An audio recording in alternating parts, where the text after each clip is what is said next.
નમસ્કાર દર્શક મિત્રો, મહામંથનમાં આપ સૌનું સ્વાગત કરું છું।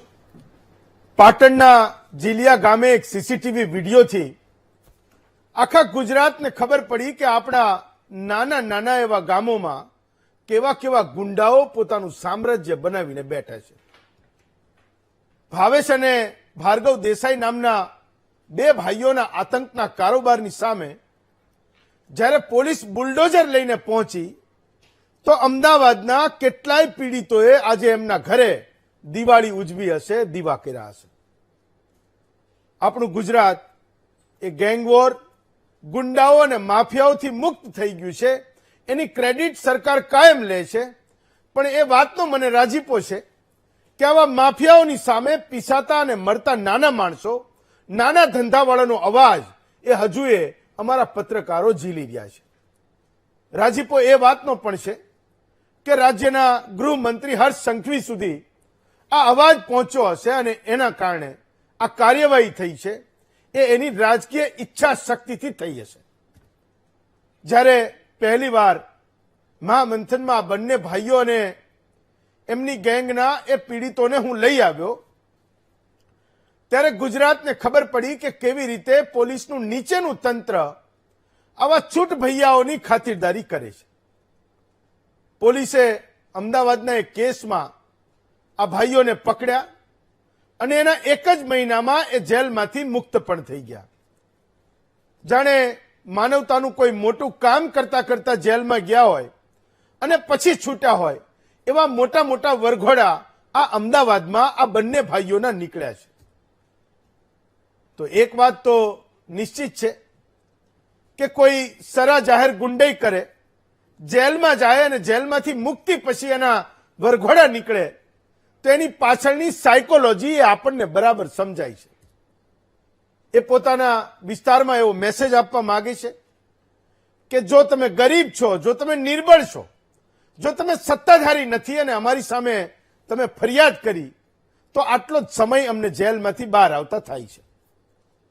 એ ભયનો માહોલ બનાવી રહ્યા છે જ્યારે ખુલ્લી ગાડીઓમાં હાર તોરા કરતા કરતા એમના વરઘોડા નીકળે। આ એ દ્રશ્યો તમે જોઈ રહ્યા છો। જ્યારે કે જનતા એ ઈચ્છે છે કે પોલીસ આવા ગુંડાઓના જાહેરમાં વરઘોડા કાઢે। પોલીસના વરઘોડાથી આવા અસામાજિક તત્વોનું મનોબળ તૂટે છે। જ્યારે સ્વયં ઘોષિત આવા ડોન જેલમાંથી મુક્તિના વરઘોડા કાઢે તો સામાન્ય માણસનું મનોબળ તૂટે છે અને એને એ પોલીસ પાસે જતા આવા લોકોની સામે ફરિયાદ કરતા એ આવા વરઘોડા રોકે છે। જીલિયાના ફાર્મ હાઉસ પર પોલીસ અને ઉડદંગ મચાવનારા સામે જે કાંડ થયો એ પછી પાટણની પોલીસે આ બંને ભાઈઓ અને એની ગેંગની સામે ફરિયાદ માટે જાહેર જનતાને એક અપીલ કરી હતી કે આવો આમના આતંકનો શિકાર જો તમે બન્યા હો, જો તમે પીડિત હો તો તમે પણ ફરિયાદ કરો। ખબર નથી પાટણ પોલીસ પાસે આવા કેટલા ફરિયાદી એવા જેમણે આતંકનો શિકાર એ લોકો બન્યા છે।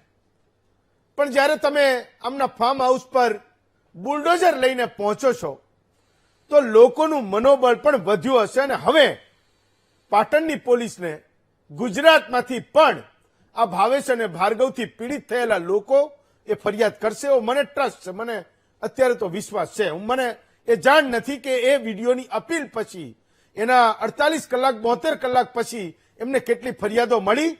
પણ આજે જ્યારે જીલિયાના ફાર્મ ઉપર પોલીસ જ્યારે બુલડોઝર લઈને પહોંચી તો લોકોને એ ખબર પડી કે આમનું સામ્રાજ્ય હવે એ પૂરું થઈ રહ્યું છે, અસ્ત થઈ રહ્યું છે, એમના અંતની શરૂઆત થઈ ચૂકી છે।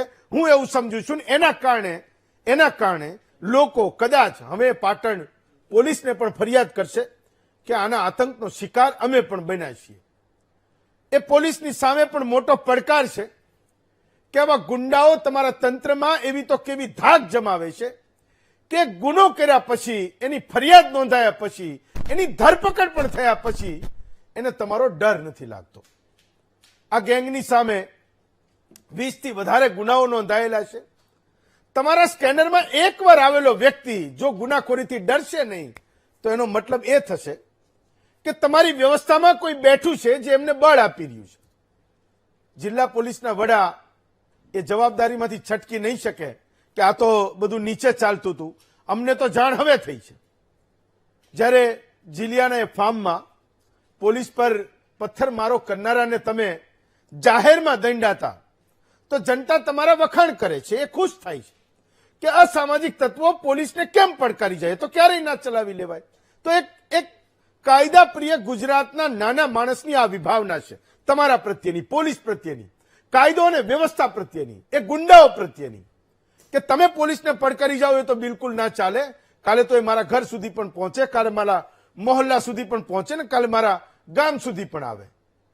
પણ જીલિયા કાંડની બીજી બાજુ એ પણ છે કે ભાવેશ રબારી સામે ગુજસી ટોકનો ગુનો નોંધાયેલો છે.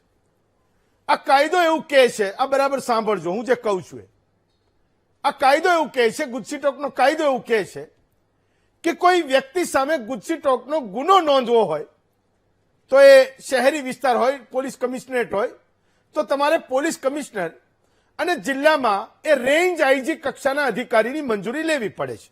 કંઈક એનો દુરુપયોગ નથી થતો, એ કાયદાની કંઈક જોગવાઈઓ હશે કે બે ઉચ્ચ અધિકારીઓ, એક આઈજીપી કક્ષાનો અધિકારી, એક કમિશનર કક્ષાનો અધિકારી, એની મંજૂરી એ પોલીસને લેવી પડે છે કે ભાઈ ફલાણી વ્યક્તિ છે, એની સામે ગુજસી ટોકનો ગુનો નોંધવો પડે એમ છે, તો એ તમારે મંજૂરી આપવી જરૂરી છે. તો ભાવેશ રબારી સામે જ્યારે ગુજસી ટોકનો ગુનો નોંધાયો તો પોલીસના ઉચ્ચ અધિકારીઓએ એને મંજૂર કર્યો હશે. એના ગુનાની કરમકુંડળી એ નીચેના અધિકારીએ તપાસીને આપી હશે અને પછી આવો ગંભીર ગુનો એની સામે નોંધાયો છે. તો અત્યાર સુધી આ એક બે વ્યક્તિમાંથી આખી ગેંગ બની ગયા, ત્યાં સુધી એ પોલીસના કોઈ અધિકારીને આમનો આતંક દેખાણો કેમ નહીં, એ આજની તારીખનો સૌથી મોટો સવાલ છે. ગુજરાતમાં સંગઠિત અપરાધને રોકવા માટે આ કાયદો બન્યો છે.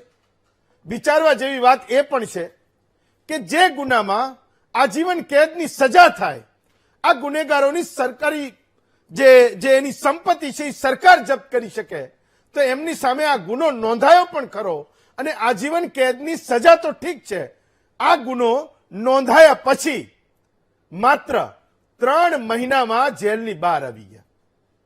જે ગુનામાં જેલમાં ગયા, ગુજસી ટોકનો ગુનો લાગ્યો, એ જ ગુનો આ ભાઈઓએ ફરીવાર કર્યો.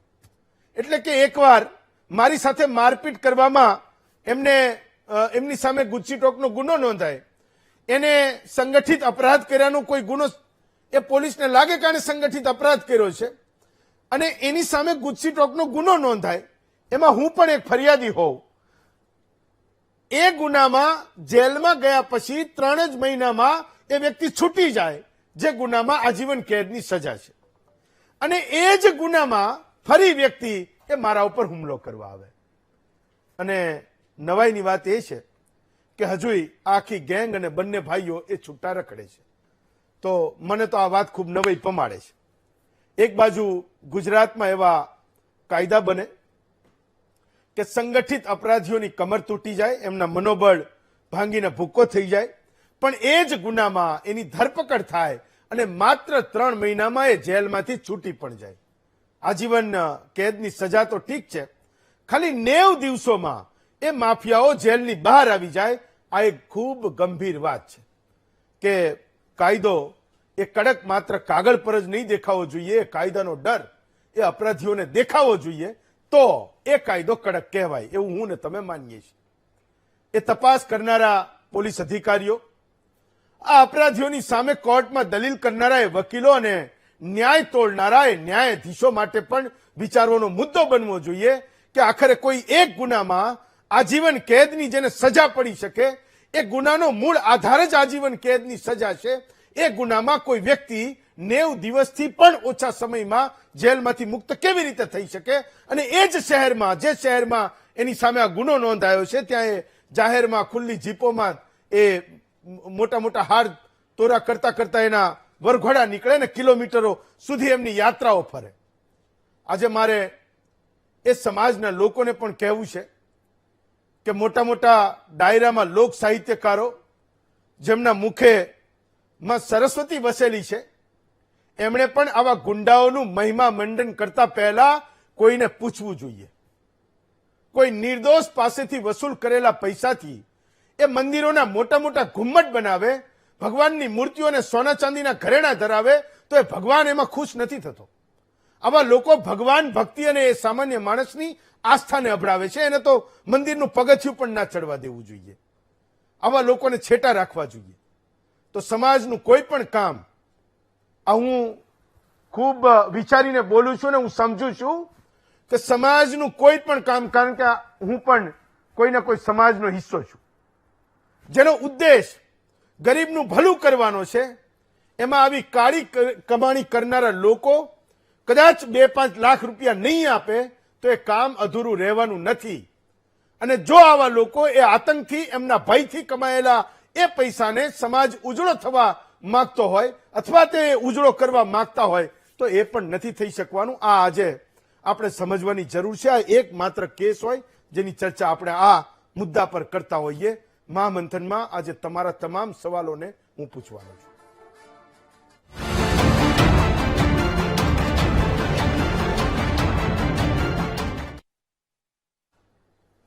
તો સૌથી પહેલા હું તમને પાટણ પોલીસની અપીલને પણ સંભળાવું છું. જે અપીલ એમણે કરી હતી કે આ ભાઈઓ અને એ ગેંગની સામે કોઈ પણને કોઈ તકલીફ હોય, કોઈ ફરિયાદ હોય, કોઈ રાવ હોય તો એ પોલીસ પાસે આવે, અમને કરે. આ જાહેર અપીલ હતી. પોલીસનું બુલડોઝર તો આજે પહોંચ્યું છે, પણ પોલીસ આને અગાઉ 24 કલાક 48 કલાક પહેલા એ અપીલ કરી ચૂકી છે. એ અપીલને પણ સંભળાવું છું. બળદેવભાઈ દેસાઈ કે 22 જિલ્લાના નામથી ઓળખાય છે, એના વિરુદ્ધ ગુજરાત પોલીસની વાત કરીએ તો અલગ અલગ એવા 20 ઓફેન્સ રજીસ્ટર થયેલા છે. પાટણ પોલીસની વાત કરીએ તો એના વિરુદ્ધ આર્મ્સ એક્ટ 323 એટલે કે મારામારી અને ગુસ્સીટોક જેવા ગંભીર ગુનાઓ સહિત કુલ 10 ઓફેન્સ રજીસ્ટર થયા છે. તમારા માધ્યમથી લોકોને જણાવવા માંગીશ કે આ ભાવેશ બળદેવભાઈ દેસાઈ કે એના કોઈ સિન્ડિકેટના મેમ્બર વિરુદ્ધ કોઈને પણ બીજી કોઈ પ્રકારની ફરિયાદ હોય તો કોઈ પણ પ્રકારના ડર વિના તે પાટણ લોકલ ક્રાઇમ બ્રાન્ચનો સંપર્ક કરી શકે છે. એના વિરુદ્ધ કાયદેસરની કાર્યવાહી કરવામાં આવશે.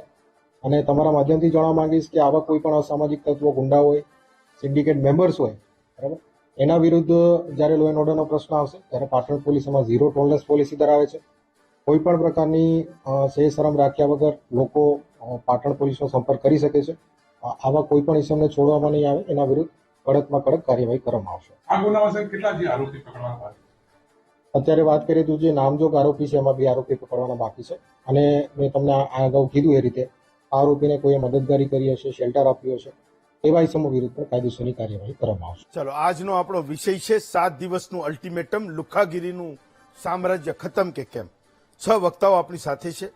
મહેશભાઈ કસવાલા છે, ધારાસભ્ય છે સાવરકુંડલાના. હેમાંગભાઈ રાવલ છે, કોંગ્રેસના મીડિયા કોઓર્ડિનેટર છે. મનીષભાઈ રાઠોડ છે, એ પોતે થોડી વારમાં જોડાશે, પીડિત છે આખા કેસમાં. મેં એમને પણ અહીંયા રજૂ કરેલા છે. સીપી દલાલ સાહેબ છે, પોતે નિવૃત્ત ડીવાયએસપી છે. વિનયસિંહ ઝાલા છે, ચાણસ્માના સ્થાનિક છે. અને અનિતાબેન પટણી છે, અમારા પત્રકાર છે. અને આખા કેસમાં સૌથી પહેલા બંને ભાઈઓના આતંકને રિપોર્ટ કરનારા એ અનિતાબેન છે. હું આજે એમને પણ તમારી સામે લઈ આવ્યો છું. અનિતાબેન, મને એક વાત સમજાવો કે મેં એ વાંચ્યું કે આની સામે અમદાવાદમાં 13 થી વધારે ગુના નોંધાયેલા છે અને ચાણસ્મા, પાટણ, રાધનપુરમાં એની સામે 10 થી વધારે ગુના નોંધાયેલા છે. 2020 થી શરૂ કરીને આ 2026માં જ્યારે પોલીસનું બુલડોઝર એના ફાર્મ હાઉસ ઉપર પહોંચ્યું તો મને ધરપત થઈ, મને ભરોસો થયો કે હવે એના સામ્રાજ્યનો અંત આવી રહ્યો છે. પણ મારે સમજવું છે કે અમદાવાદ જેવા શહેરમાં જ્યાં આટલા બધા નેતાઓનું ઇન્ફ્લુઅન્સ છે, આટલા મોટા મોટા અધિકારીઓનું ઇન્ફ્લુઅન્સ છે, ગુજરાતમાં જ્યાં પણ કામ કરતા ન્યાયાધીશો, એ મોટા મોટા વકીલો, નેતાઓ, એ તમામ લોકોનું ઇન્ફ્લુઅન્સ છે. અને એની વચ્ચે આમની સામે 10 થી વધારે ગુનાઓ નોંધાય અને ગુસ્સીટોક જેવા ગુના નોંધાય, છતાંય અમદાવાદમાં એનું આતંકનું સામ્રાજ્ય ચાલતું રહે. તો એ કેમ ચાલતું હતું મારે એ સમજવું છે. કારણ કે સૌથી પહેલા આ માણસને તમે રિપોર્ટ કર્યો હતો કે આ ગેંગને ખતમ કરવી જરૂરી છે. અમદાવાદ પોલીસને સૌથી પહેલો હરીસો તમે બતાવ્યો હતો. પ્રકારે આ ભાવેશ રબારી અને જે ભાર્ગવ રબારીનો જે આખો કેસ આપણી સામે આવ્યો તો વીટીવીએ તેઓની વિરુદ્ધ જે અનેક અહેવાલો રજૂ કર્યા હતા.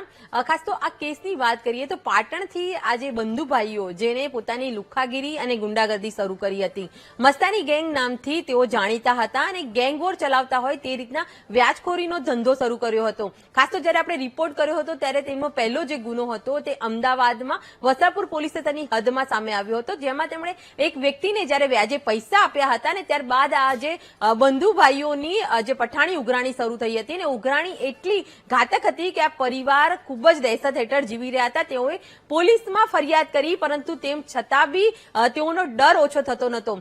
તાજેતરમાં જે સરખેજની વાત કરીએ તો જે આ જમીન દલાલની જે વાત છે, મનીષ રાઠોડ, તેમનો પણ કિસ્સો સામે આવ્યો હતો. જયારે આપણે તેઓનો અહેવાલ માટે જયારે મનીષભાઈ જે રાઠોડ છે તેમને હું મળવા માટે પહોંચી હતી ત્યારે તેમનો મનીષભાઈ રાઠોડની સાથે તેમનો પરિવાર પણ ખૂબ જ દહેશતમાં હતો. બાળકો સાથે તેઓ પોતાના નિવાસસ્થાને રહેતા નહોતા, પરંતુ પોતાના એક મિત્રના ઘરે છુપાઈને રહેવા ગયા હતા. જયારે હું તેમને પ્રથમ વખત મળી ત્યારે મેં તેમના ચહેરા પર આ જે આરોપીઓ જે છે તેની દહેશત જોઈ હતી. તેઓ ડરી રહ્યા હતા કે ક્યારે પણ તેમની પર એટેક કરી શકે છે. તેઓ પોલીસ માટે પણ આજીજી કરી રહ્યા હતા. જયારે વીટીવી આ અહેવાલ રજૂ કર્યો હતો, સરખેજ પોલીસના ધ્યાન પર આ સમગ્ર મામલો આવ્યો હતો અને ત્યારે પણ પોલીસે આજે ભાર્ગવ રબારી અને ભાવેશ રબારીની અને તેની ગેંગ સાથે જોડાયેલા જે આનંદ દેસાઈ છે અને યશ દેસાઈથી તમામ લોકોની ધરપકડ કરી હતી. તેઓનો વરઘોડો પણ કાઢવામાં આવ્યો હતો. રિકન્સ્ટ્રક્શન દ્વારા તેઓને કાયદાનું ભાન પણ કરાવવામાં આવ્યું હતું. પરંતુ તેમ છતાં બી આ મસ્તાની ગેંગના લીડરોને ના કાયદાનો ડર જોવા મળ્યો છે, ના પોલીસનો ડર જોવા મળ્યો છે. કારણ કે 2 મહિના જેલવાસ ભોગવ્યા બાદ તેઓ જયારે પાછા પરત આવ્યા તો ફરી એક વખત મનીષ રાઠોડને ટાર્ગેટ કરી અને ખુલ્લેઆમ જે ખૂની ખેલ ખેલ્યો હોય તે રીતના હથિયારો સાથે તેઓને માર મારવામાં આવ્યો.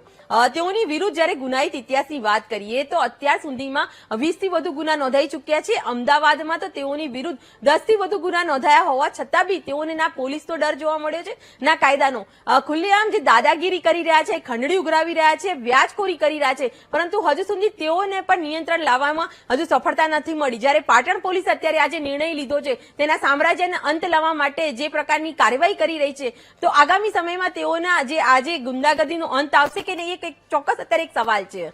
જી હું તમારી પાસે આવીશ. મારી પાસે ઘણા બધા આજ તમને લાયક સવાલ છે. હું માનું છું કદાચ આ મહામંથન મારા એ 1 કલાકના સવાલના જવાબ તમે આપતા રહો અને પૂરું થઈ જાય એવું બને, પણ છતાંય હું આવું છું તમારી પાસે. વિનયસિંહ, એક મુદ્દો મને એ સમજાવો કે પાટણમાં પણ રાધનપુર, ચાણસ્મામાં, પાટણમાં એની સામે 10 થી વધારે ગુનાઓ નોંધાયેલા છે. આ ગેંગ વોર એ પાટણમાં જે વિડીયો આવ્યો, સીસીટીવી આવ્યો તો ખબર પડી કે આ તો ભયંકર બહુ મોટા સામ્રાજ્યોની વચ્ચેની લડાઈ હોય. કોઈને એક પોતાનો ઇલાકો પોતાનો કરી લેવાનો હોય એવી લડાઈ હોય, એવા દ્રશ્યો એ સામે હતા. તો શું અત્યાર સુધી પાટણ પોલીસના એ નાના નાના અધિકારીઓ અને કર્મચારીઓને પણ આ લોકોનો એને શ્રેય આપતા હતા, જેના કારણે અત્યાર સુધી એમના સામ્રાજ્યની કોઈને ખબર ના પડી, એમના આતંકની કોઈને ખબર ના પડી? જયારે પોલીસ પર હુમલો કર્યો ત્યારે પોલીસ આ કાર્યવાહી કરી રહી છે.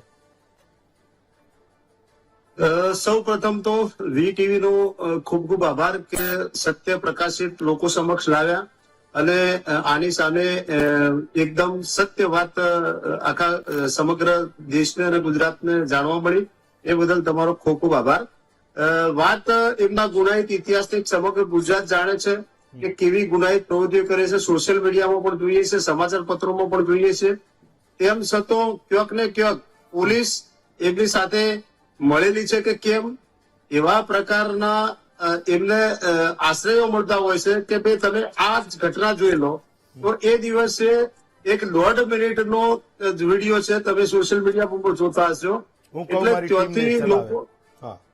ત્યાંથી એ લોકો નીકળે છે અને એના પેલા ભાઈને સમાચાર મળી જાય છે કે ભાઈ આવા લોકો આવી રહ્યા છે અને મારા ત્યાં હુમલો કરવાના છે, અને એને ઓન ધી સ્પોટ તરત જ પોલીસ આવી જાય છે. અને પોલીસ આવ્યા પછી પોલીસ અને આ જે આરોપી કહેવાતા આરોપીઓ છે એમની સામે કોઈ ઘર્ષણના દ્રશ્યો તમને નહીં જોવા મળે, પણ તરત જ પોલીસ ત્યાંથી નીકળી જાય છે. એમનો કહેવા પ્રમાણે કે પોલીસ પર આ લોકોએ એસોલ્ટ કર્યો, તો એસોલ્ટ કરવાનો એક પણ દ્રશ્ય સીસીટીવીમાં મેં જોયું નથી. પોલીસે જોયું હોય તો મને ખબર નથી, પરંતુ આટલું બન્યું બનાવેલું સેટિંગ અને તરત જ સોશિયલ મીડિયામાં એ લોકો આપના દ્વારા જ વાયરલ થયું.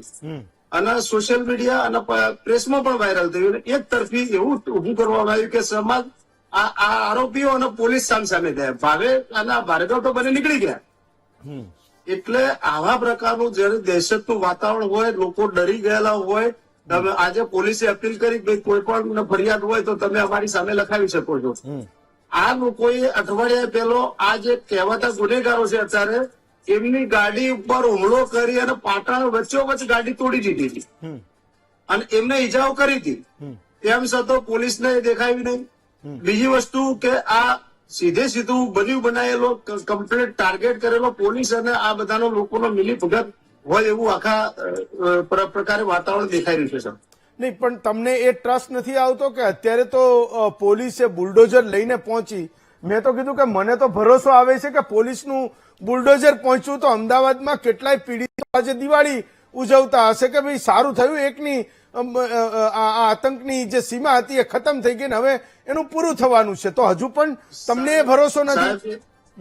સાહેબ વાત કરું, ગુજકેટનો ગુનો, આ 20 પ્રકારના ગુના આપણે બધા ગુજરાત રાજ્યમાં જોઈ રહ્યા છીએ કે એક નાનો ગુનેગાર હોય કે મોટો ગુનેગાર હોય તરત ઓન ધી સ્પોટ એની બુલડોઝરની કાર્યવાહી થઈ. આખા તંત્રને ખબર હતી કે આનું ઘર ગૌચરવો છે, પણ કાલે આખું અમારું સામાજિક પ્રેશર ઉભું થયું અને પોલીસને પણ એવું લાગ્યું કે આમાં કઈ કાર્યવાહી નહીં કરીએ તો કઈક ખોટો મેસેજ જશે, એટલે એમને ઓન ધી સ્પોટ કાર્યવાહી કરવાનું કર્યું. અમે કાલે પ્રેસમાં કહ્યું હતું કે આનું ઘર ગૌચરમાં છે. એ પહેલા સરકારી પોલીસને પણ ખબર હતી અને બધાને ખબર હતી કે આનું ઘર ગૌચરમાં છે. આ પહેલી વાર તો ખબર પડી નથી. એની સામે પહેલા પણ ગુના નોંધાયેલા જ હતા. સાહેબ જી હેમાંગભાઈ, એક મુદ્દો એ પણ છે કે આની અગાઉ જયારે ડોક્ટર કિરીટ પટેલ આ ભાઈની ચર્ચામાં બેઠા હતા ત્યારે મેં એને કીધું હતું કે પોલિટિકલ લોકો એને 5 વર્ષમાં 4 વાર મત લેવા જવાના હોય તો ચાહે કોંગ્રેસ હોય કે ભાજપ હોય, સત્તાવાળા છે એ વધારે જવાબદાર હશે, પણ બધાય લોકો એ કોઈક એક સમય પૂરતો તો એ મૌન ધારણ કરીને બેસી જાય છે. જ્યારે આવી કોઈ ઘટના બને તો એક અચાનક જ એક મોટો જુવાળ આવે છે આવા લોકોની સામે. પણ તમને એવું લાગે છે કે પોલિટિકલ લોકોને આ નહીં ડરાવતા હોય? જે લોકો પોલીસનો વિડીયો વાયરલ કરે કે અમારે ત્યાંથી પોલીસને કેવી રીતે જતું રહેવું પડે, કેવી રીતે અમારે ત્યાં પોલીસ ઉપર હુમલો થાય, એવા લોકો પોલિટિકલ લોકોને નહીં ડરાવતા હોય. અને ક્યારેક એવું પણ બનતું હશે કે એમની પણ જરૂરિયાતો ઉભી થતી હશે, આવા લોકોની પણ જરૂરિયાતો એ પક્ષોને નીકળતી હશે, નેતાઓને નીકળતી હશે. જો હેમંતભાઈ, બહુ અગત્યનો મુદ્દો છે. ગુજરાતની અંદર લો એન્ડ ઓર્ડરની જે સ્થિતિ છે આજે કઈ છે એ અહીંયા તમને દેખાઈ રહી છે. જ્યારે પોલીસ પાછી ભાગી તે વખતની વાત છે. પહેલા તો હું આજે બહુ જ ઓછું પત્રકારત્વ ઈમાનદાર રહ્યું છે અને બહુ જ ઓછું પત્રકારત્વ હિંમતવાળું રહ્યું છે. આજે મારા બહેન જે હિંમતવાળા પત્રકાર બેન પટનીબેન છે એમને હકીકતમાં સેલ્યુટ કરવા જોઈએ કે એમણે જે પ્રમાણેનું પત્રકારત્વ કરેલું છે, જે હિંમતથી એ વાત કરી રહ્યા છે એક પીડિતની પરિવારની સાથે જે રીતે રહ્યા છે અને એમણે જે રીતે આ ગુંડાઓની સામે એક મુહિમ કરી છે વીટીવીના માધ્યમથી, એના માટે હું પહેલા તો એમને અભિનંદન આપું છું. પણ સાથે મારે એ કહેવું છે, ખાસ કહેવું છે કે આજે હેમંતભાઈ હું એવું નથી કહેવાનો કે આજે હું પોલિટિકલ ડિસ્કશન નથી કરવાનો, સંપૂર્ણ પોલિટિકલ ડિસ્કશન કરવાનો છું અને રાજકીય જ વાતો કરવાનો છું અને એની અંદર કોઈ જગ્યાએ છાસ લેવા જવું અને દોણી છુપાવવાની વાત નથી. આ ગુંડાઓ, તમે વિચાર તો કરો હેમંતભાઈ, મને અત્યારે મારા ઘેર કોઈ માણસ હુમલો કરવા માટે આવે છે અને હું ફોન કરું તો મને 2-3 ગાડીઓ આવી જાય મારા ઘેર આવે. અરે આવે જ નહીં, 112 ઉપર કોલ કરો, ગમે ત્યાં કરો, કોઈ આવે નહીં. ફરિયાદ નોંધાવા જવું હોય પોલીસ સ્ટેશને, સામાન્ય માણસ ફરિયાદ નોંધાવા જાય તો એમની ફરિયાદ લેવાતી નથી. તમે અત્યારે હર્ષભાઈ સંઘવીએ, ગૃહમંત્રીશ્રીએ જયારે વ્યાજખોરીની સામે મુહિમ કરી હતી ત્યારે કોંગ્રેસે પણ કીધું હતું કે ના બહુ સારી મુહિમ છે, પણ વ્યાજખોરીની મુહિમનું પરિણામ શું આવ્યું? હજી પણ વ્યાજના ખપ્પરમાં લોકો છે, હજી પણ ફરિયાદ થયેલી છે, એમના ઉપર કોઈ જાતના પગલા લેવામાં નથી આવતા. હેમંતભાઈ, આ ગેંગનું સામ્રાજ્ય જે છે એ ગેંગનું સામ્રાજ્ય અત્યારે આખા ગુજરાતમાં એટલું બધું છે. આ લોકોનું ગ્રુપ ચાલતું હતું, આ ભાવેશનું ને એમનું કંઈક સ્ટેટ ઓફ રામાધણી. હવે આ રામાધણીની ગાડીઓ તો આપણે બધી કેટલીય જોઈએ છે, નંબર પ્લેટ ખાલી લખેલી હોય, કાળા કાચવાળી ગાડી હોય, કેટલીય ફરે છે. હજી ગુજરાતના લોકોને પ્રશ્ન છે કે આ ગાડીઓ કોની છે. હવે બીજી વાત, આવા તો ગુજરાતમાં અસંખ્ય ગેંગ ચાલે છે. મસ્તાની ગેંગ જે તમે વાત કરી, આ જ છે. હા એ છે. એના સિવાય ઈગલ ગેંગ, ઘુવડ ગેંગ, હું તમને નામ આપું છું, કાંગારૂ ગેંગ, આ બધી જ ગેંગ તમે અત્યારે હેમંતભાઈ આજે નહીં તો કાલે તમારે આમના ઉપર પણ મહામંથન કરવું પડશે એવી પરિસ્થિતિ છે. અને આમાં આવા ગુજસીકોટના ગુનેગારો જે છે એને શોધવા એ કઈ બહુ મોટું રોકેટ સાયન્સ નથી. ઈ કોર્ટ છે, ઈ કોર્ટની અંદર જઈને તમે ગુજસીકોટના ગુના સર્ચ કરો, ફટ દઈને મળી જાય. મારે તો એ કહેવું છે કે શા માટે અત્યારે હર્ષભાઈ સંઘવી આ એમના ત્યાં બેસીને રીલ બનાવે છે, સરસ મજાનો રીલ આવે છે. હવે રોલમાં આવવાની જરૂર છે. શા માટે એક વખત એમની ઓફિસમાં સીપી જોડેથી લિસ્ટ નથી મંગાવતા કે આટલા ગુનાખોરો છે, એ લોકોની પરિસ્થિતિ શું છે, કઈ રીતે છે. આજે તમે અહીંયા આનું ઘર તોડવા ગયા કે આનું જે કંઈ પણ તોડવા ગયા, ફાર્મ હાઉસ તોડવા ગયા, એ તો જે પેલા ઝાલાભાઈએ કીધું વર્ષોથી છે. તો એ તમને જયારે તમારા ઉપર પોલીસ ઉપર હુમલો થયો, અને હું તો એ કહું છું કે પોલીસ જે 17-18 જણ હતા, પણ એ જે પોલીસ પાછી ગઈ ને એ આપણી પોલીસનું મોડલ તૂટ્યું છે. અહીંયા એક જમાનો હતો ગામની અંદર કે પોલીસ પટેલ કહેવાતા હતા, ફોજદાર કહેવાતા હતા. ગામમાં જઈને પોલીસ ઉભા રહે, બહુ મોટા મોટા ઝઘડા થયા હોય, એક પોલીસ આવે ને ત્યાં ગામમાં સમાધાન થઈ જાય ને, આવી પરિસ્થિતિ હતી. આજે એક મને યાદ છે હેમંતભાઈ, છાપાના મોટા સમાચારોમાં હું નાનો હતો ત્યારે એક સામાન્ય અછોડો ચોરાતો હતો ને તો છાપાના સમાચારોમાં 3 કોલમના સમાચાર બનતા હતા કે અછોડો ચોરાયો. પોલીસ આવે, લખે, એમનું નામ લખે, આ બહેનનો ગયો, અને શોધવાનો પ્રયત્ન થાય ને એમને પાછો મળતો હતો. કોની સરકાર હતી ભૂલી જઈએ હેમંતભાઈ, જેની સરકાર હતી, પણ આવી પરિસ્થિતિ છે. અને એ વખતે આપણે એમ કહેતા હતા કે આવું કંઈક થતું હતું, કોઈ ખૂન થતું હતું તો કે ગુજરાતમાં યુપી ને બિહાર વાળી થઈ. આપણે એવા શબ્દો વાપરતા હતા, એવી હેડલાઇન આવતી હતી. આજે અન્ય રાજ્યોની અંદર મને લાગે છે કે ત્યાં કંઈક બનાવ બનતા હશે તો એમ કહેતા હશે કે આજે અમારા રાજ્યમાં ગુજરાત વાળી થઈ. Okay fine. મહેશભાઈ, તો મુદ્દો એ છે કે જ્યાં સુધી પોલીસ પર એ આવી નહીં પડે, જ્યાં સુધી એને કોઈ આવા ગુંડાઓ નહીં પડકારે, ત્યાં સુધી સંગઠિત અપરાધના એ ગુનેગારો એ મારીને તમારી વચ્ચે ખુલ્લા ફરતા રહેશે.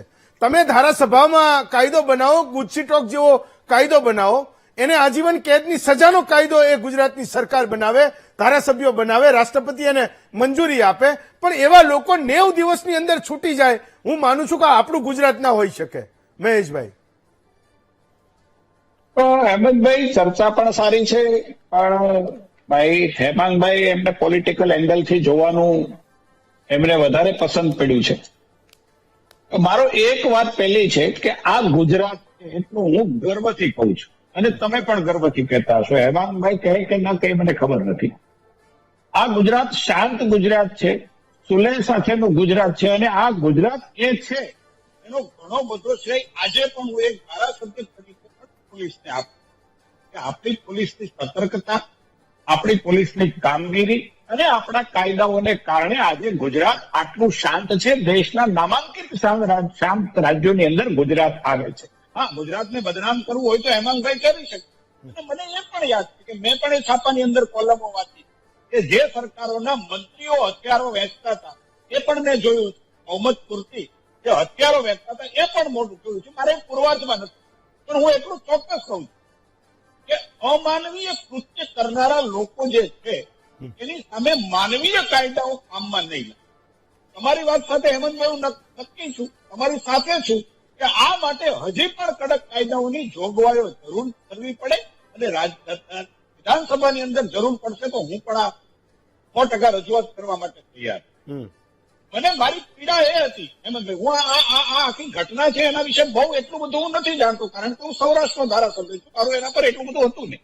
પણ જયારે પોલીસને પોતાની સુરક્ષા માટે એની ચિંતા થાય ને પોલીસને જતું રહેવું પડે, એનો મતલબ એવો થયો કે ક્યાંક પોલીસની વિશ્વસનીયતા ઘટનાને કારણે ઘટે સમાજ જીવનની અંદર. આ સમાજ જીવન આજે પણ પોલીસ ઉપર સૌથી વધારે વિશ્વાસ રાખનારો સમાજ છે. રાત્રે 2-3 વાગે બાદ દીકરી જયારે રસ્તા ઉપર નીકળતી હોય, એસટી બસની નીચે ઉતરી અને કોઈ વિસ્તારમાં જતી હોય ને ત્યારે એ ઈશ્વરને યાદ નથી રાખતી, પણ ગુજરાતના પોલીસને યાદ રાખે છે કે મને કઈ અગવડ પડશે તો ગુજરાતની પોલીસ છે ને એ મને સાચવશે, મને મારું રક્ષણ કરશે.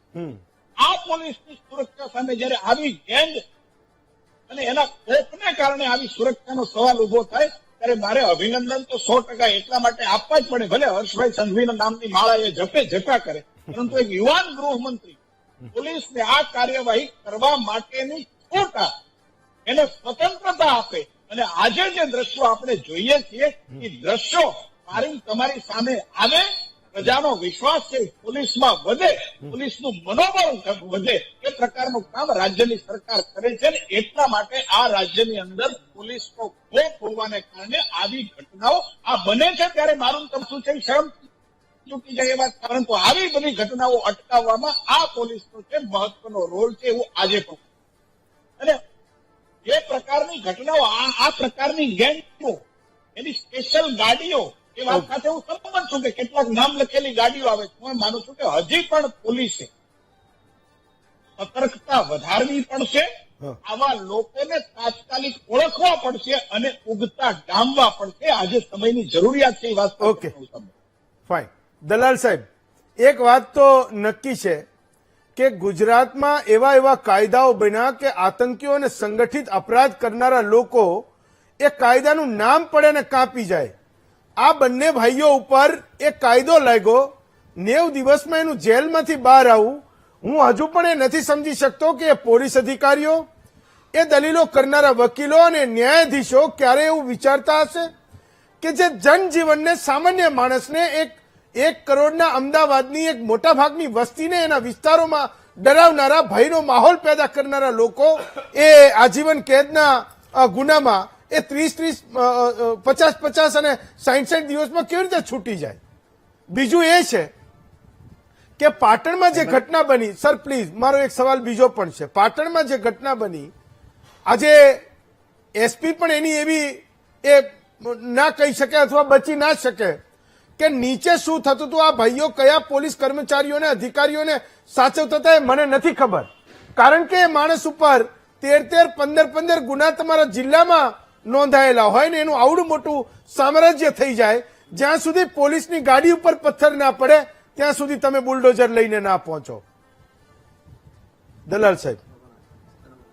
હેમંતભાઈ, જી હેમંતભાઈ, પહેલા તો મારે મુદ્દો એ લેવો છે જી કે 17 તારીખનો જે બનાવ બન્યો, હા, આ રબારીની ફાર્મ હાઉસ ઉપર જ્યારે પોલીસ પહેલા પ્રોટેક્શન માટે જાય છે, સમજજો બરાબર, હા. અને એના પછી 2-3 મિનિટ પછી 5-7 ગાડીઓમાં ટપરીઓ આવે છે અને એને જોઈને પોલીસ ભાગી જાય છે. હા. મુદ્દો એ છે, અને પેપરમાં અને તપાસમાં એવી વાત આવી જી. કે આ ગેંગ છે, વાવૈયા ગેંગ, એ આના ફાર્મ ઉપર હુમલો કરવા આવવાની હતી એવો કંટ્રોલ રૂમને કે અધિકારીઓને મેસેજ મળ્યો. એટલે પોલીસ માત્ર 3-4 પોલીસ લાકડીવાળી અને 4-5 જીઆરડી ગયા, અને જેવી આ 7-8 ગાડીઓમાંથી 15થી 25 જણા નીચે ઉતર્યા એટલે પોલીસ ડરીને ભાગી ગઈ. આ એક ભયંકર પોલીસને માટે શરમજનક બનાવ, એનું ડિસ્કશન અગાઉ થઈ ગયું. અને એ પછી તરત જ જે પોલીસે એક્શન લેવું જોઈએ, આ બનાવ રાત્રે 11:10 બન્યો, પછી એ ભાગી ગયેલી પોલીસે ન તો એના પીઆઈને જાણ કરી હશે કે ન તો કોઈ સિનિયર અધિકારીને જાણ કરી હશે, અને જો કરી હોય તો તાત્કાલિક એફઆઈઆર ન દાખલ થઈ, અને એ એફઆઈઆર 13 કલાક પછી બીજા દિવસે 18 તારીખે બપોરે 11:20 દાખલ થઈ. જો રાતે ને રાત્રે પોલીસે આ એક્શન લીધું હોત તો આ ટપોરીઓ મોટાભાગના પકડાઈ ગયા હોત અને પોલીસની જે આબરૂ ગઈ હતી એમાં થોડોક ઢાક પીછોડો થઈ શક્યો હોત. એ ન થયું. હવે પ્રશ્ન મૂળ એ આવે છે કે હવે જે ગેંગ, આ રબારીની ગેંગ ઉપર, ભાવેશ રબારીના ફાર્મ ઉપર પોલીસે ડિસમેન્ટલ કરવા માટે જેસીબી ગયું, પણ એની બુલડોઝર ગયું, તો એના માત્ર એના ફોનના કારણે જો એના પ્રોટેક્શન માટે થઈને પોલીસ પેલા ગઈ, તો એ પોલીસ શું કામ ગઈ? મુદ્દો એ છે કે આ ભાવેશ રબારીની કેટલી પહોંચ હશે કે જે પોલીસમાં કહી શકે, અને એના કીધા ભેગી 2 ગાડીઓ જાય અને એ ગાડી પછી સંજોગો બનતા ભાગી જાય. આ બધું જે બને છે, અને ભાવેશની સામેના ઓર્ગેનાઇઝ ક્રાઇમના ગુનાઓ દાખલ થવા છતાં એ 3 મહિનામાં જો જામીન ઉપર છૂટી જતા હોય તો મુદ્દો એ છે કે કયા કારણસર જામીન ઉપર છૂટા, એનું કોર્ટના જજમેન્ટો, એનું એને જામીન ઉપર છોડવાના કારણો સાથેનું જે કોઈ ન્યાયાધીશે જજમેન્ટ આપ્યું હોય એનો પોલીસ ખાતાના સિનિયર અધિકારીઓએ બરાબર અભ્યાસ કરવો જોઈએ. યા તો ગુજસેટના કાગળો નબળા બનેલા છે, યા તો કંઈક પણ એવી ખામી છે કે જેના કારણે એને જામીન મળી ગયા, અને જામીન મળ્યા પછી પણ જેના કારણે આ ગુના બન્યા તો પોલીસની એના ઉપર કોઈ વોચ નથી. આ એક બહુ ગંભીર બાબત છે. આ રબારીનો કિસ્સો તો બરાબર છે, પણ આવી ઓર્ગેનાઇઝ ક્રાઇમ કરતી હમણાં થોડો સમય પહેલા ગુજરાતના ડીજીપીએ તમામ જિલ્લાઓ અને કમિશનરેટમાંથી લિસ્ટ મંગાવેલું અને બીજે જ દિવસે સમાચાર માધ્યમોમાં આવેલું કે આવું લિસ્ટ બની ગયું છે અને પોલીસ એક્શનમાં છે. તો આવી ઓર્ગેનાઇઝ ક્રાઇમ કરનાર ગેંગો ઉપર પોલીસ શું કરે છે એ પ્રજાને જાણવાનો અધિકાર છે, અને આપના જેવા મીડિયા જયારે આ વાત બહાર લાવે છે ત્યારે જ આ વાતની એક્શન થાય છે. 17 તારીખનો બનાવ પણ જો મીડિયાએ ન લીધો હોત તો કદાચ ઢાંક પીછોડો થઈ ગયો હોત. હું કોઈના ઉપર આક્ષેપ કરવા નથી માંગતો, પણ પ્રશ્ન એક જ છે કે આવી ઓર્ગેનાઇઝ ક્રાઇમની જે ગેંગો છે, રબારી ગેંગ તો હવે અત્યારે પિક્ચરમાં આવી, પણ એના ઉપર ડ્રાસ્ટિક એક્શન લેવા માટેની સરકારની તૈયારી હોવી જોઈએ. પોલીસ ખાતા પાસે બધી માહિતી હોય છે અને એનું કેમ કરી શકાય એ પણ પોલીસને ખબર છે. હવે માત્ર મુદ્દો એક જ છે કે 3 મહિનામાં આ લોકો કેમ છૂટી ગયા, તો હું ફરીથી એ જ કહીશ કે એનું જજમેન્ટ વાંચવું જોઈએ, સિનિયર અધિકારીઓએ વાંચવું જોઈએ, કાયદાના કયા લૂપહોલ્સના કારણે આ વસ્તુ બની એ સમજવું જોઈએ. તો બીજી ઓર્ગેનાઇઝ ક્રાઇમની ગુજસેટના ગુનાઓ માટે આ વસ્તુ કામ લાગશે. આ એક અભ્યાસ માટે પણ જરૂરી છે. હવે બીજો મુદ્દો કે વાવૈયા ગેંગ અને રબારી ગેંગ. હવે વાવૈયા ગેંગની અંદર રાજપૂત કોમ્યુનિટીના આજે પકડાણા, એનું સરઘસ નીકળ્યું, એના ઉપર પોલીસે પોતાની રીતે રિકન્સ્ટ્રક્શનના નામે કામગીરી કરી અને હવે ક્ષત્રિય સમાજ એના ઉપર જે એક્શન લેવા માંગે છે એનો પડઘો પડે છે. આ બધું રાજકીય રીતે ન થવું જોઈએ, પણ ગુજરાતની પ્રજાની શાંતિ માટે, લો એન્ડ ઓર્ડર મેન્ટેન થાય એના માટે ગૃહ ખાતાએ, પોલીસ ખાતાએ નિષ્પક્ષ રીતે અને નિડરતાથી કામ કરવા માટે નિષ્ઠાની જરૂર છે, અને એ થાય તો જ આવી ઓર્ગેનાઇઝ ક્રાઇમ કરતી ગેંગોને કંટ્રોલ કરી શકાય. સર, હું આવું તમારી પાસે, તમે ખૂબ સુંદર વાત કરી. મનીષભાઈ, તો મેં એવું કીધું જયારે આ બુલડોઝર પહોંચ્યું તો મારી સ્ક્રીન પર એવા સમાચાર ચાલ્યા કે આજે જે આના પીડિતો છે એના ઘરે આજે દીવા થશે, આજે એના ઘરે દિવાળી ઉજવાશે, કે આજ ત્યાં ઉત્સવ હશે, કે છેવટે કોઈનું એવું સામ્રાજ્ય જે માણસે, મેં એ વખતે પણ તમને ટીવી પર જોયા હતા, તમે ખૂબ ઢીલા પડી ગયા હતા, ગળગળા થઈ ગયા હતા જયારે આ બુલડોઝરને તમે એ સ્ક્રીન પર એના ફાર્મ હાઉસના ગેટની બહાર જોયું. મનીષભાઈ, નહીં, ફાર્મ હાઉસ તૂટ્યું એ ખરેખર ગાયોની જગ્યાથી ને તૂટવું જ જોતું હતું, એના માટે મહેનત કરતા હતા. આજે તૂટ્યું એટલે બહુ સારું કહેવાય, અને જેટલા બી પીડિત છે બધા ખુશ થયા હશે કે આ લોકો ખરેખર જે બજારમાં આતંક મચાવ્યો હતો એ આજે એમના આતંકનો અંત આવ્યો, અને હવે સરકારે ખરેખર એમની સામે કંઈક પગલા લીધા છે. મનીષભાઈ, એક વાત સાચી છે કે તમારી સામે જે એને ગુનો કર્યો એ પછી એને ગુજસી ટોકનો ગુનો નોંધાયો હતો, એ ગુનામાંથી છૂટીને એને ફરી પાછો તમારા ઉપર હુમલો કર્યો. ના, એનો ગુનો ગુસ્સી ટોક તો મારા પહેલા નોંધાયેલો હતો એને, અને પછી એને મારા પર પહેલા અટેક કર્યો એટલે પહેલી એફઆઈઆર થઈ મારી જે ઘરે કર્યો હતો એમાં. એના પછી બીજી એફઆઈઆર હમણાં લાસ્ટ એને મને ડિસેમ્બરે કરી એમાં થઈ. એના વચ્ચે બીજી 3 થી 4 એફઆઈઆર એના ઉપર થયેલી છે, છતાં એ છૂટી જ જાય છે, ખબર નહીં એમ. જયારે તમે જીવન મરણ વચ્ચે ઝોલા ખાતા હતા, સાજા થઈને જયારે તમે મહામંથનમાં આવ્યા ત્યારે ઓલરેડી એ છૂટી ગયો હતો ને, કે હજુ પણ જેલમાં હતો?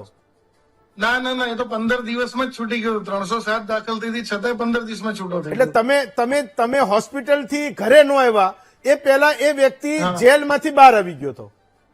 બહાર આવી ગયા. ફાઇન. હેમાંગભાઈ, તમે આંગળી ઊંચી કરતા હતા.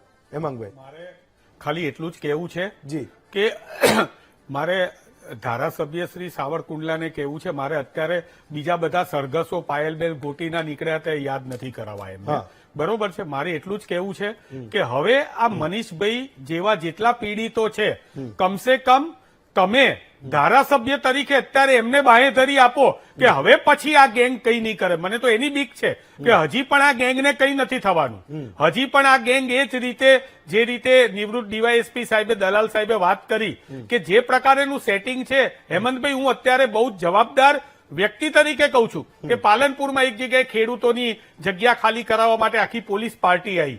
અમારા પ્રમુખ શ્રી એ વખતે વિધાનસભા વિરોધ પક્ષના નેતા હતા, એમણે પોલીસને ફોન કર્યો કે તમારી પાર્ટી અહીંયા આવી છે ને આ લોકોને ખેડૂતોને હેરાન કરી રહી છે.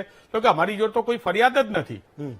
તો કોણ આવ્યું હશે ત્યાં? એ પોલીસ પાર્ટી કોના કહેવાથી આવી છે? અમદાવાદમાં પણ આવી રીતે જમીન ખાલી કરાવવા માટે આવે છે. તો અમે જયારે વિરોધ પક્ષ તરીકે ગૃહમંત્રી શ્રીને સવાલ પૂછીએ ત્યારે 30 વર્ષ પહેલા ને 40 વર્ષ પહેલાની વાતો કરવામાં આવે છે. હું તો એ જ કહું છું કે આખી આ ડિબેટના મહામંથનની અંદર મહેશભાઈ જેવા ધારાસભ્ય જે છે એમ કહેતા હોય કે હજી પણ કડક કાયદા કરીશું. કાયદા કડક કરવાની જરૂર નથી.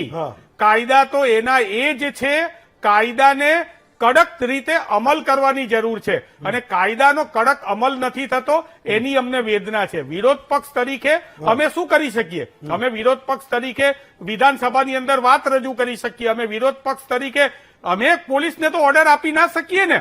અમે તો પોલીસને ના કહીએ ને કે આ ગુજસીકોટનો આરોપી છે, તમે એને પકડો. એ તો ગૃહમંત્રીશ્રીએ કરવાનું હોય. તો હું ગૃહમંત્રીશ્રીની માળા હજી તો 108 પૂરી નથી થઈ. જ્યાં સુધી જે તકલીફો આવશે ગૃહ ખાતાને લગતી, હેમંતભાઈ છેલ્લી વાત, પોલીસને ધારવું હોય તો બધું કરી શકે છે. જ્યારે માનનીય વડાપ્રધાન શ્રી નરેન્દ્રભાઈ મોદી આવે, અમિતભાઈ શાહ આવે, ત્યારે 30 કિલોમીટરની ત્રિજ્યામાં મારા જેવા કાર્યકર્તાઓના ઘેર સવારના પોરમાં 15 માણસો 2 ગાડીઓ લઈને પોલીસ વાળા આવી જાય કે ભાઈ તમારે કઈ જવાનું નથી, તમારે બેસવાનું છે. ત્યાં કરી શકે છે.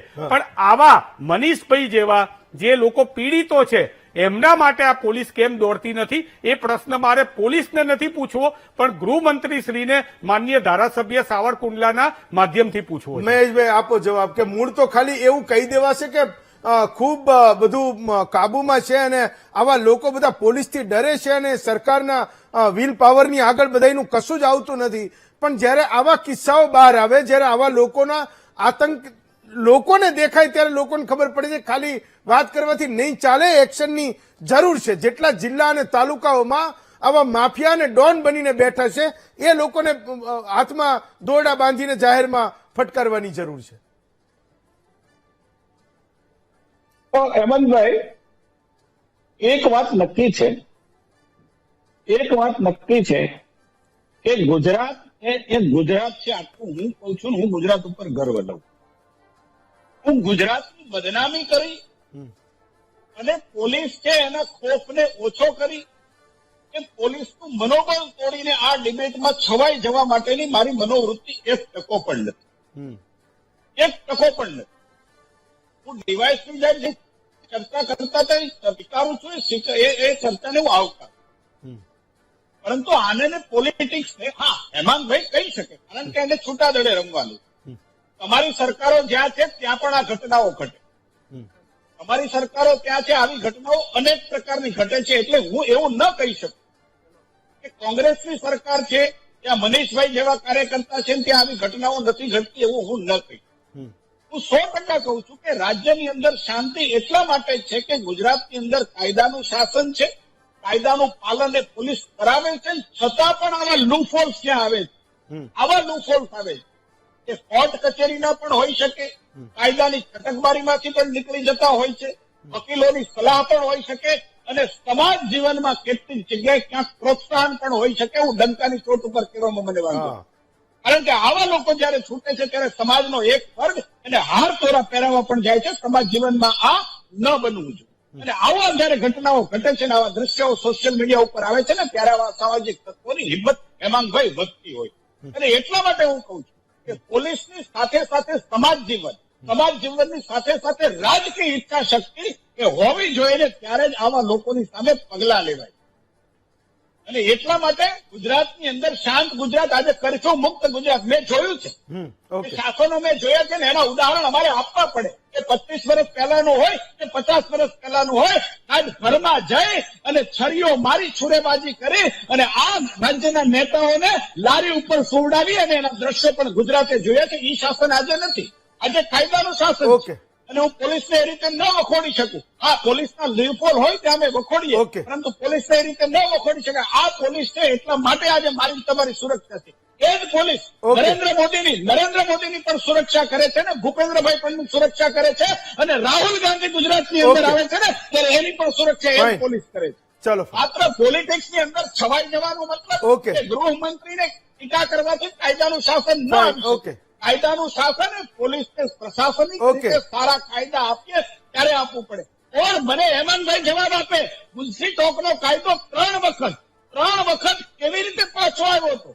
કોની સરકારો હતી? ઓકે. કોનો છાવરવાના ચાલો. હતા? કયા આતંકવાદીઓની ધારણમાં તેના માટે તમે આ લાલ સાજમ પાથરી અને તમારી સરકારમાં 3 વખત આ કાયદો પાછો કેમ આવ્યો હતો એનો પણ વિચાર કરવો. ચલો હું એનો જવાબ પણ પર લઈશ.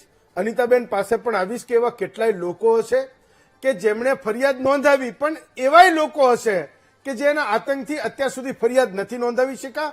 તો માત્ર પાટણની પોલીસ અપીલ કરે એવું નહીં, અમદાવાદની પોલીસ પણ અપીલ કરે ને અપીલ ના પણ કરે તો પણ આની સામે જે લોકો પીડિત છે એને સામેથી પોલીસને એ અરજી આપવી જોઈએ, ફરિયાદ આપવી જોઈએ. સ્વાગત છે આપનું મહામંથનમાં. અનિતાબેન, એક સવાલ હું એ પૂછતો હતો કે પઠાણો તો બિચારા બદનામ હશે ને કદાચ મેં એ સમય નથી જોયો એવું થતું હશે, આપણે એવું નામ પાડીએ છીએ કે પઠાણી ઉઘરાણી કરી. આ તો એને પણ શરમાવે એવી ઘટનાઓ છે. કેટલીક વાતો મેં મનીષભાઈ જેવા પીડિતો પાસેથી સાંભળીને એના કારણે હું આ મહામંથનમાં એ તમામ લોકોને સવાલ પૂછું છું. એકમાત્ર કારણ એ છે. તો એવા પણ લોકો હશે કે આ બધું જોઈને ડરી ગયેલા લોકો કે જેને એવું થાય કે જો હું એની સામે ફરિયાદ કરીશ તો એ તો છૂટી જ જવાનો છે. એની સામે કદાચ ફરિયાદ મારી લે પણ નહીં ને, ફરિયાદ લીધા પછી ધરપકડ થયા પછી એ છૂટી જ જવાનો છે. તો હું શેના માટે ફરિયાદ કરું? એવાય ઘણા બધા લોકો હશે. મેં એવું સાંભળ્યું છે કે અહીંયા 2 જગ્યાએ એની ઓફિસ છે. આ જ બધા ઉઘરાણી કરવાના ધંધા, વ્યાજખોરીના ધંધા એના ચાલે છે. તો એવાય લોકો હશે કે જે ફરિયાદ નહીં કરવા આવતા હોય. જી હેમંતભાઈ, ખાસ તો જે પ્રકારે આ ફરિયાદીઓની વાત કરીએ તો ચોક્કસ આ જે મસ્તાની ગેંગના આ જે રબારી બંધુઓ છે તેનો ડર લોકોમાં છે. ખાસ કરીને વેપારીઓ આ જે મસ્તાની ગેંગ છે તેની પાસેથી પૈસા જે ઉધારે લેતા હોય છે અને ત્યારબાદ તેનું ચક્રવૃદ્ધિ વ્યાજ સહિત જે પૈસાની ઉઘરાણી કરવા માટે આ જે પઠાણી ઉઘરાણીની જે વાત છે તેમાં આ જે ગેંગ છે તેના માણસો હથિયારો સાથે તેઓના ઘરે પહોંચતા હોય છે કે પછી તેમની દુકાન હોય કે કોઈ વ્યવસાય તે રહેતા હોય ત્યાં તેઓ હથિયારો સાથે પહોંચે છે, તેમનું અપમાન કરે છે, તેમને મારવાની ધમકી આપે છે, છરી બતાવે છે. આ પ્રકારનો એક આતંક જે છે તે જે તે વ્યક્તિના મનમાં ઘુસાડવામાં આવે છે. કેટલાક એવા કિસ્સા પણ સામે આવ્યા છે જેમાં આજે પઠાણી ઉઘરાણીને લઈને કેટલાક લોકો એટલા જે ખૂબ જ તણાવમાં જે પોતે સુસાઇડ પણ કરી લે છે. એવી અનેક ઘટનાઓ અત્યારે હાલ સામે આવી છે. જ્યારે આ પઠાણી ઉઘરાણીને લઈને આજે મસ્તાની ગેંગની વાત કરીએ, તેઓનો જે આતંકમાં જે સંડોવાયેલા જે આરોપીઓ છે તે તેઓના પરિવારજનો છે, તેઓના મિત્રો છે ને ગેંગ બનાવી છે.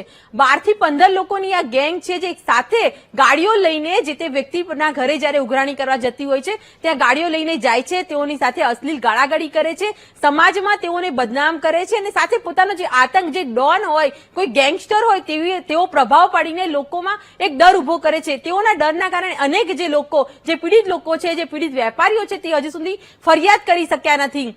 પોલીસ પણ તેઓની અરજી લઈને ફક્ત સંતોષ માણતી હોય તેમ ફક્ત નિવેદનો લે છે અને નિવેદનો બાદ આ કેસમાં ફરિયાદ ના નોંધાય તેવા અનેક ગુના અત્યારે હાલ સામે આવી ચૂક્યા છે. લોકો પોલીસ સ્ટેશન જઈને આજીજી પણ કરતા હોય છે, પરંતુ એક ડરના કારણે તેઓ ફરિયાદ પણ આગળ કરી નથી શકતા. તો આ ગેંગનો એક ખૂબ જ આતંક હતો. હાલ તો પોલીસે જે કાર્યવાહી કરી છે, પરંતુ હજુ પણ આ ગેંગના અન્ય આરોપીઓ જે ફરાર છે તેઓને પકડવાના પણ બાકી છે. તો તેઓના આતંકના કારણે પણ હજુ લોકોમાં ખૂબ જ દહેશત જોવા મળી રહી છે. વિનયસિંહ, તો એક સવાલ તો એ પણ છે કે અમદાવાદમાં જેમ થયું તો પાટણમાં થયું હશે કે આ તો 2 બળિયા ભીડાયા અને ક્યાંક પોલીસ વચ્ચે આવી ગઈ ને એના કારણે લોકોને એવું લાગે છે કે આમના આતંકનો અંત આવી રહ્યો છે.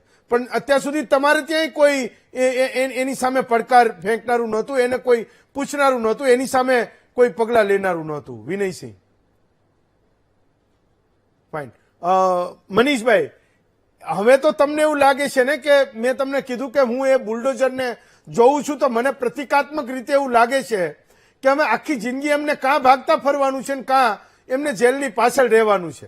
તમને એવો ટ્રસ્ટ આવે છે કે હવે એમના સામ્રાજ્યનો અંત થઈ ગયો છે?